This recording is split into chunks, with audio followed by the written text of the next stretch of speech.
Swift, microwave therapy for skin. I'm Dr. Sara Hadi from Dr. Khalid Al-Naimi Clinic.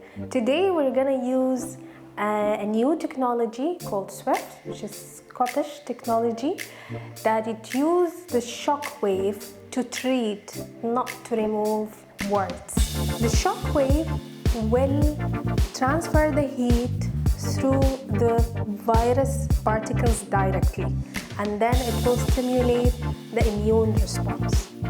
Through the microwave, the heat will be transferred through the skin directly to the HPV virus, and then it will stimulate the immune response.